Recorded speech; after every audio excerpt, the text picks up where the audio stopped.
Welcome, Josh Shpak, to the Oh, podcast. what is up? How are you holding up? Man, I'm having the time of my life, Yeah. honestly. Yeah, I mean, I thankfully have the best quarantine team. I got my girlfriend and my brother are both my apartment mates right now. And I am really bummed. Like, today's my mom's birthday, and I was going to be in San Francisco, today after the Fillmore yesterday, and I was gonna Ugh. be able to be there at least, morning of her birthday before we ran down to LA. Yeah, so I'm bummed that tour isn't happening, but in terms of things that could be happening if the tour gets canceled, I'm holed up in my apartment with my two People, favorite people, and I'm just working on finishing, my music. I just finished the first draft of this student film that I'm doing the music for. I'm making music just like 9 hours a day at my computer. So wow. I'm living it up. So you're doing just fine. Yeah. Don't worry about me, world. And Josh is having the time of his life in quarantine. that will end the podcast. Thanks for coming on. Yeah. We just wanted to get a quick check-in, and Josh is doing fine. Yeah. That's good. That's good. So what we've been doing is asking some goofy questions and asking some just kind of like getting to know Ripe and how you joined and that kind of starting out question. So if you're listening to this, if you are a listener, once again, thank you. Hi. If you are listening, you get a little bit of a little more knowledge of kind of the origins, but also just the individuals. So Josh, I know you've told it before, but can you humor a couple of hunks? How did you end up in this band? A few of us went to this summer camp for high school students at Berkeley called the Berkeley 5-week program, which is Yes, a really famous we have heard of it. summer camp. Yeah. The listener who's already listened to the previous 4 episodes has also heard of this. So we've built up a little bit of knowledge. So continue. Okay, Sorry for interrupting.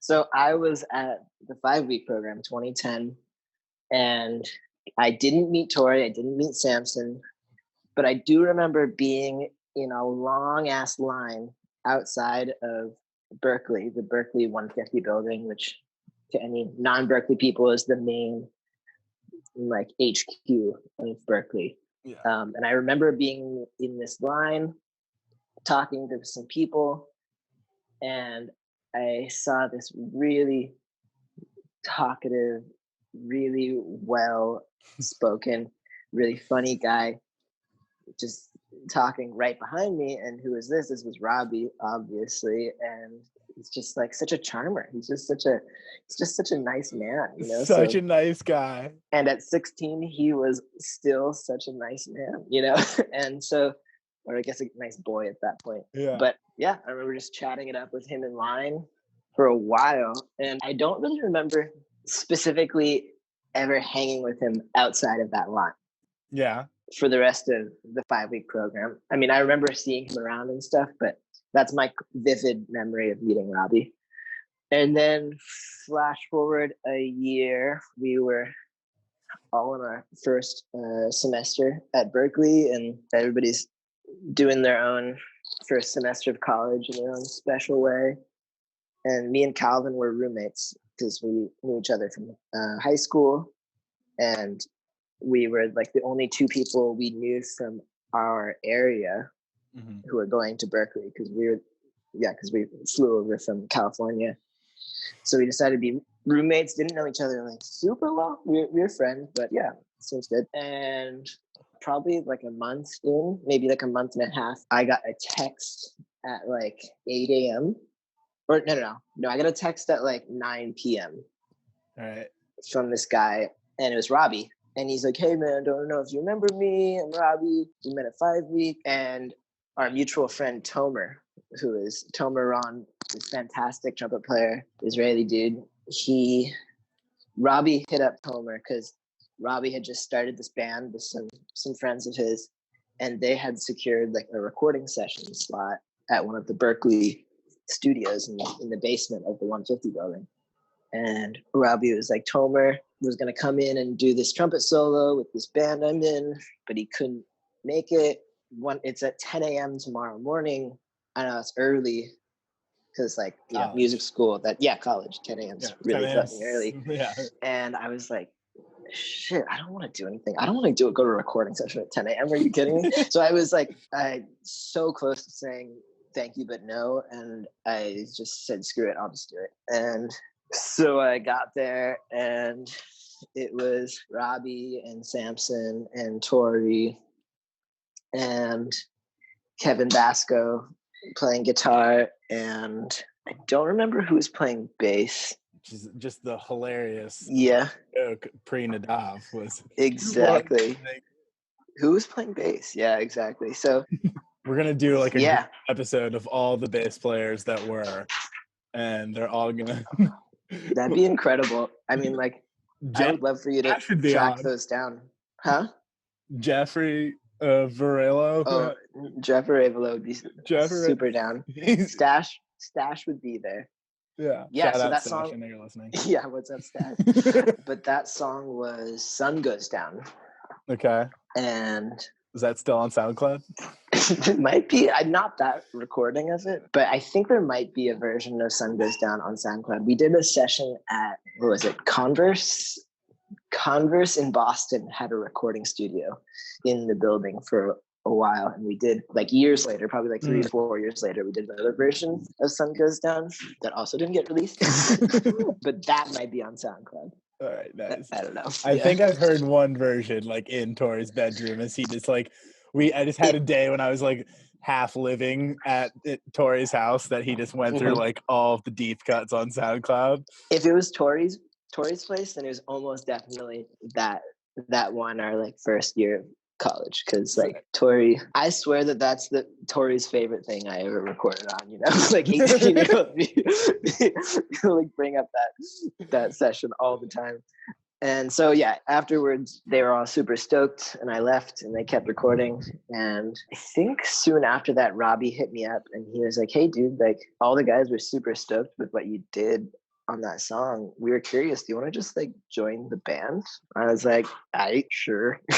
Like we were all like running around so much at Berkeley at that point. I think me especially, just because that was my vibe. I was doing like 3 recording sessions a day and 3 rehearsals and whatever, just playing with people, playing a ton of different types of music.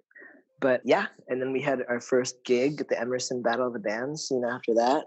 Oh, so that was first gig. That was gig numero uno. Yeah. You were like, we're ready to go to battle in your first gig. We got second place. Not too shabby. Wow.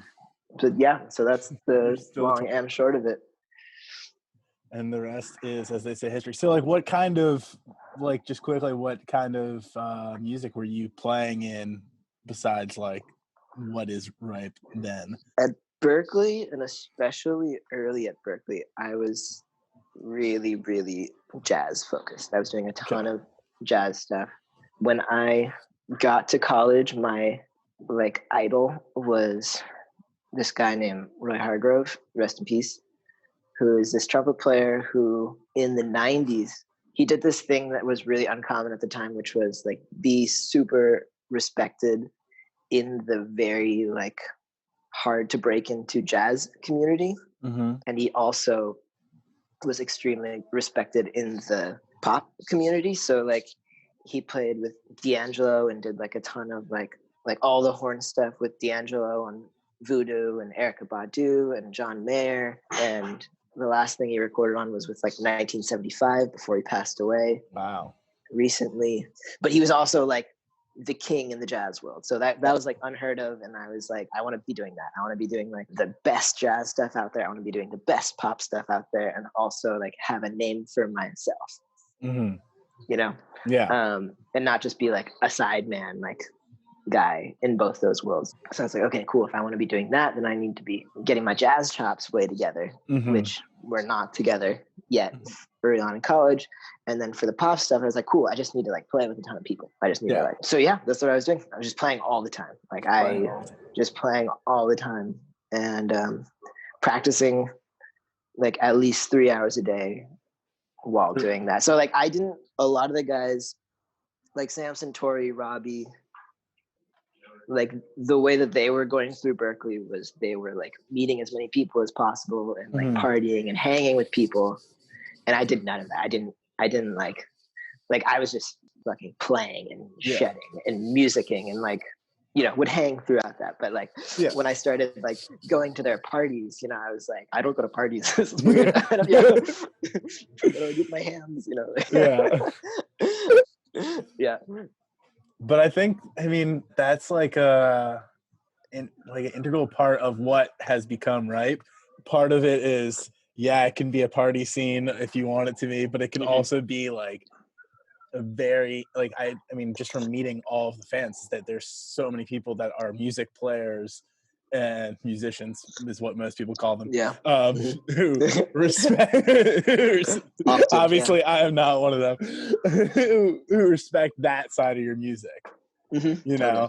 And maybe it's just because I am such a big fan of your music and don't play any instrument, but people will come up to me and talk to me about different things that you guys are doing on stage or in the studio, and I'm just like, totally, it sounds great. Yeah, it's funny, like I only really realized it like way after college when I was like getting more into like music production and like less like all 7 guys in the band are like musician types, like very much like extremely spot on players, but like don't take not being spot on from anybody else playing in the group. I'm trying to think of a better way to put this. Like there's some bands that are just like playing music.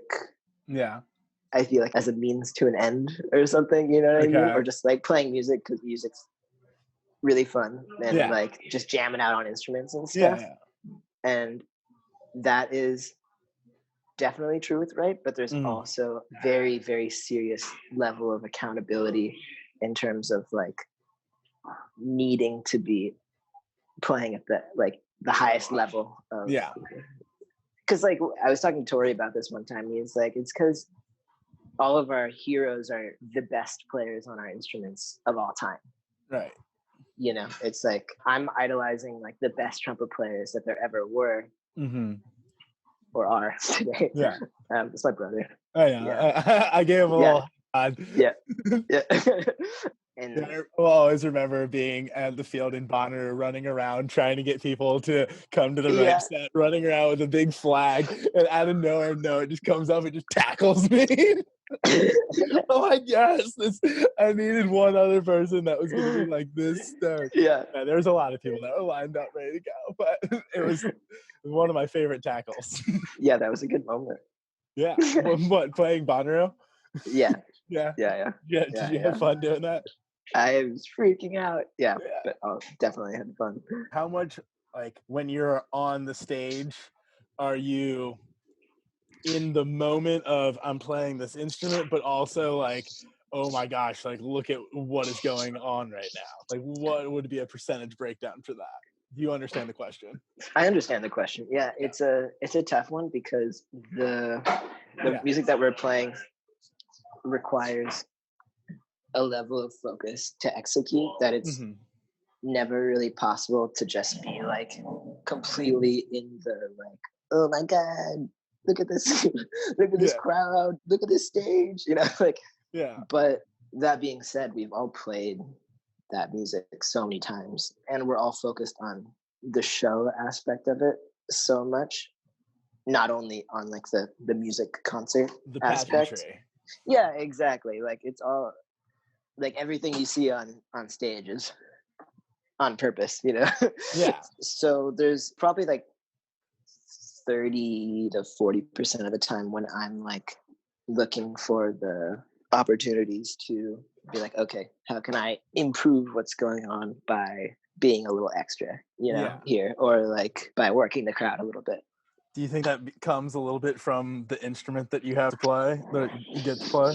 Yeah, Like, yeah, definitely. because you have a little bit more freedom to work the crowd? Because, I mean, if Yeah. you've been to a Ripe show, you know that Josh is definitely the one who is working the crowd.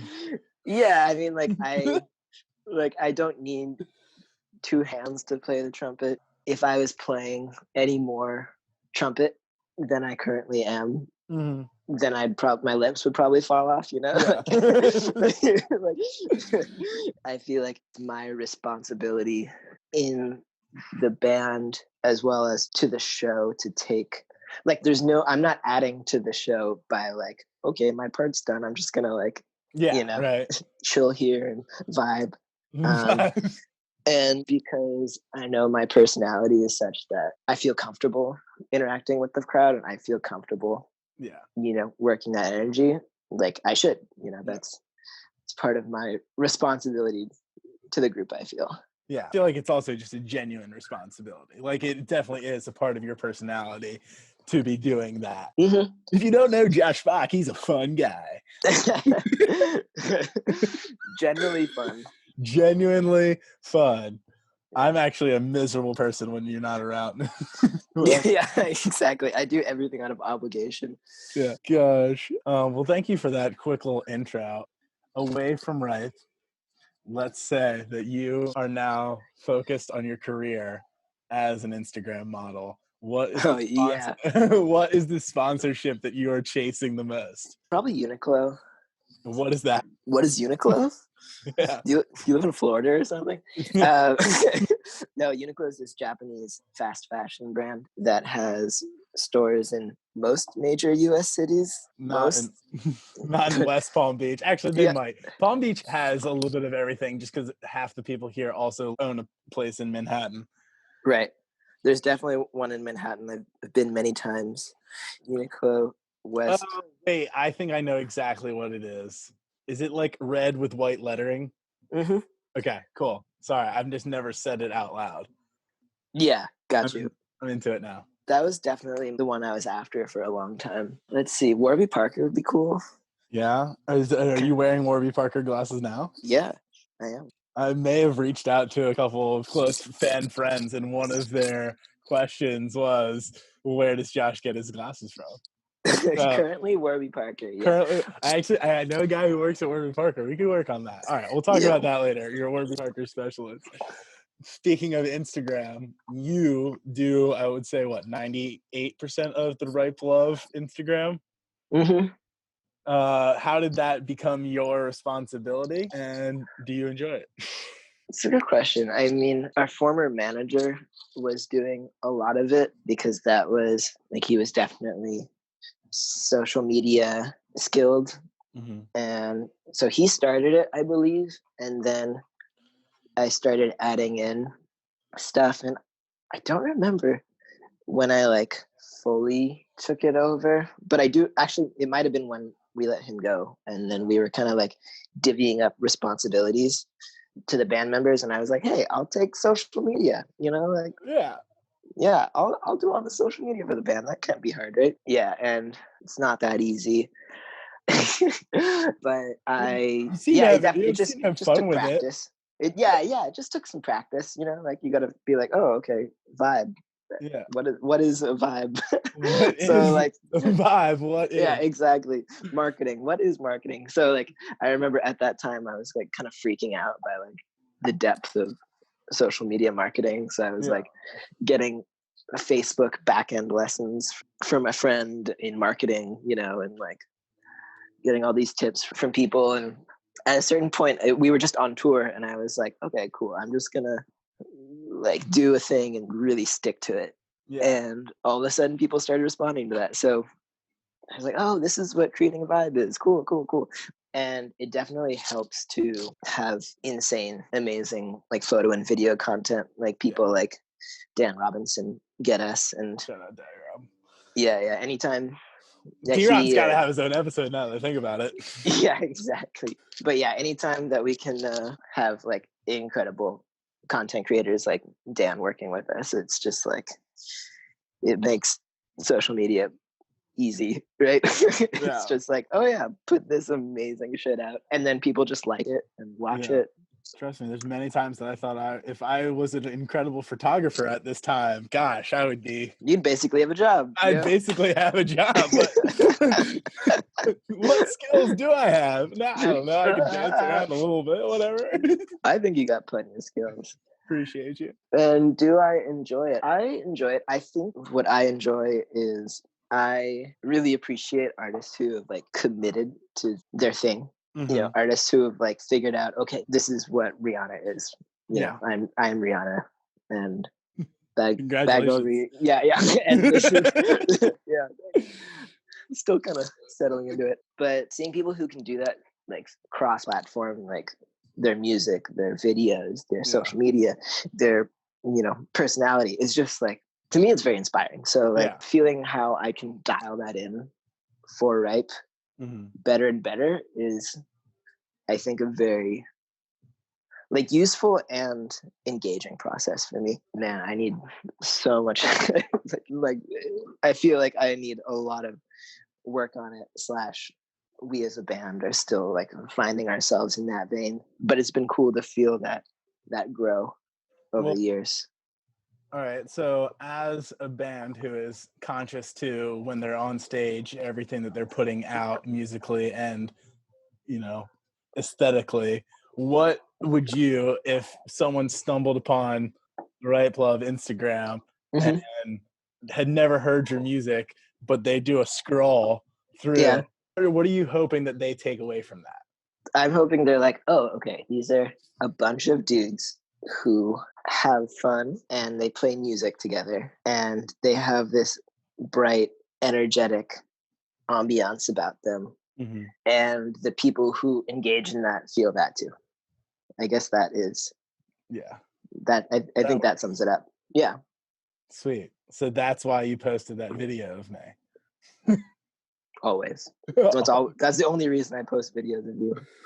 Like this guy gets it.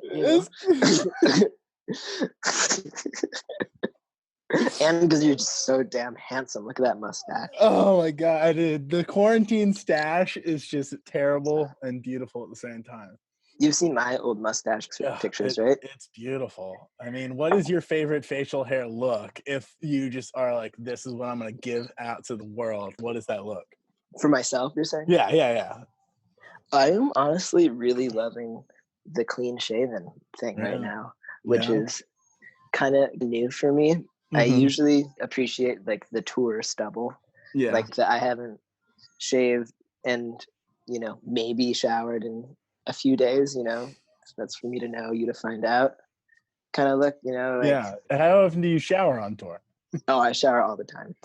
That was more just like as a descriptor. I love showering. I think showering on tour is the thing that like makes me feel like I'm not like a crazy person. Yeah. So even if we get back to the hotel at 3 a.m. and we have to be in the bus by like 5 a.m., I will still wake up the 7 minutes before and shower.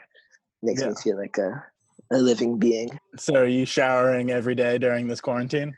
I'm showering like multiple times a day. I'm like truly enjoying having a shower. What is, do you play music? Let's get into Shpak's shower. No, I sing really loudly. Really? Yeah, and my roommates always comment on it. My roommates, as in like, are you singing Shpak originals or? A lot of times, yeah. I'm like getting my voice to record some stuff that I'm gonna do later, or I'm writing. Yeah. I do that a lot in the shower. I like write melodies a lot in the shower, or whatever. Sing.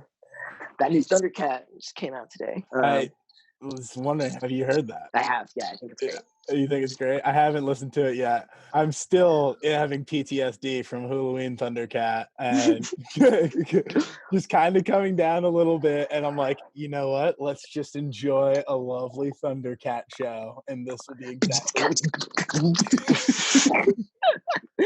Yeah.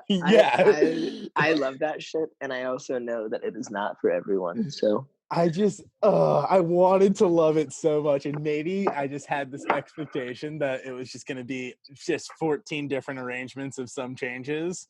and that was Yeah, I mean, Thundercat is one of those guys who gives you a really different thing on his record than in person. Yeah, so like his albums are definitely like way more about chill, really cool, spacey vibes. Mm-hmm. And as you know, his live show is a metal show. So like, you know, Yeah, you gotta. I wish we could just pump in what I saw that one night. And it was Yeah. And then Cal explained it to me one time because I was just like, dude, what was going on? Like, why didn't I like it? He's like, well, the bass is playing the melody and he's also playing the bass. So it's just like, I was just like, what? Yeah. He's like, he's leading as a bass. And Yeah. but he's Thundercat also, just gives no fucks. That's what it is. and you have to appreciate that. What do you not give any fuck about? Me? Yeah. If they're like, what's the situation when someone was like, damn, Josh Shpak is no fucks? I wish there were more. That's a very viable answer. Actually, okay, yeah, no. Remember when we were in Charlottesville, Virginia, and we went to that like jazz club? And Yeah. Miller's. yeah, exactly. I can show up to a jazz jam session and be like, all right, I'm gonna fuck some shit up. All right, hold my phone. I have video from that because that was like my first night like of actually hanging out with you guys. So just to quickly tell the story from the fan perspective, like, so you may have heard that I like asked the guys after our meeting, John and Robbie at a Fish show, like they were like, come to more shows. And I was like, okay, like, can I come to these ones? And I show up in Charlottesville, Virginia in my mom's car and we go to the show and I'm just like, after they opened up for Moon Taxi. After that, I'm just like, oh shit, this is like my state, like my town. Like I'm supposed to be showing them a good time and I have no plan at all. And I'm like, damn it. And they're just like, oh, so Miller's, we're going to Miller's. So I'm like, yeah, totally. Like, let's do it. And I guess this UVA professor has had like a 40-year Thursday night run that he always plays on Thursday nights. So Josh and Calvin and a couple of their other friends like all brought their instruments and get up on stage in this bar and just start slaying a nice little jazz night. And I'm just like, oh wait, so this is the band that I love. Like, it's just like they're just like, no, we're just gonna have a nice like little jazz night. It's gonna be lovely. Gosh, I need to put that video out on the Green Hibbert game. Yeah, dude, post that shit. So basically, now that I think about it, I'm pretty down to give no fucks in any like improvising music environment. Just because like I spent so many years really honing that skill for myself that now I'm pretty much like, it's just about trust of the skills that I've studied and made for myself. So yeah, let's just go. Oh man, let's just go. All right, here's a question / idea for me because I would love to see it. You guys step out on the stage, maybe it just starts out with like you and Tori talking back and forth to each other with your instruments. And we get a little Nadav, a little Sam, and you guys just rip for like 5 minutes. I wanted to say 10, but I brought it back to 5. And then you start teasing the first song, and then Rob walks out triumphantly, have it be a part of the show, and then you just go in, but like after like a 5-minute jam. Okay, well here, let me tell you why that probably won't happen. Yeah, please. For a while. I think it's because like so when we first started touring, all of our first big festival gigs and first like big opportunities to play out of the Northeast and stuff like that were at these jam band festivals and stuff, right? And over the years we became, and a couple of the guys are like real jam band fans as well, so like we like came in with some knowledge, and now I feel like we as a band have a really solid understanding of the jam band scene. And we've come to the conclusion that we as a band, if we wanted to, if we like, we're like, you know what, this is what we want to do. We want to be the next big jam band. We decided that we could do that. And like, we would put our energies and hearts to that and like make all our decisions based on that way. But we also decided unanimously that, you know what, no, that's not where our hearts lie. And as much as it's like a capability for us as a group, we want to go different directions with our career. So like at this point, right now, 2020. I'm just talking about a sick intro. And I know, and what I'm saying is like, so with that in mind, we started talking to people like in the music industry, like in like professionals, like agents, managers, like, okay, so what does that look like? A band with our capabilities who want to like, you know, go in these other directions. They're like, well, you're gonna have to stop playing 12-minute improvised odysseys at least for a little while, you know, while you're establishing yourself. Wait, was there a time that you were doing that? Yeah, dude, where are those recordings? I don't know, probably like, you know, 2013, 2012, I do whatever. have a recording of a Robbie is Sick show. Yes. And I forgot where it was, but Tori was like, yeah, Robbie couldn't go, like his voice was gone, so we did an instrumental night, and I was just like, give me that right now. And I've listened to it, and it's great. It's the one, the only. Yeah. And on that night, we were 100% a jam band, and we went hard. We went really hard. So jam band fans, just kidnap Robbie Wolfson, and yeah, exactly. It's funny. We'd get messages on our social media sometimes, and be like, "Hey, brother, I remember." Hey, brother. Hey, brother, I saw you guys, and it was somewhere in Vermont. I forget where. Yeah, Higher Ground or something. No, it was like an outdoor festival. It was even wow. better. It was like, I saw you guys at this festival in Vermont, and I freaking loved it. And then I went on the internet, and I was like, what the heck? They got vocals on this stuff, you know? It's like, wow, you saw the one show. And you're in it for it. Yeah, this guy's down. I mean, I would be too. Yeah, but to finally answer your question, we love jamming, we love improvising, and I would never say that like there's no way in hell we're not going to do that. And I think until we're a little bit more where we want to be in our career, we're going to like save that. We're going to like that's going to be like the gun that we don't take out until we're on like the big stage, and then holy shit, they just went off, you know, like, oh my god, I didn't know Ripe could do that, you know, like I'll be in the audience for sure for that night. Gosh. All right, what is, because we are in the time of teen, time of corona, for the next Ripe show, whenever it may be? Some are still on the schedule, some are getting rescheduled. What is one thing that you want to happen at that show? I think rather than me say like one thing that I want to happen, I think one thing that I'm looking forward to happening is like getting to talk to fans after the show or before the show, and them being like, hey, we'd really been missing this, you know, over these past 12 years of quarantine. You know, the year's 2032, you know. My daughter hadn't been born yet, she's in high school now, you know, like just kidding. But yeah, I think it's really just like seeing the fans, and because like, I don't know, so many of our contemporaries and friends who are artists are just like so screwed right now financially, and we are taking a hit as well. And it's always been knowing that fans, you know, are like taking as much from the shows and the music as we hope they are. That keeps us trucking and doing the things that we do. So like, yeah, just getting that little like, thank you, we missed you, you're back, let's do this. Yeah. Oh gosh, I cannot wait as to be as absolutely one of those people. Oh my gosh, yeah, cannot wait for my first live music back.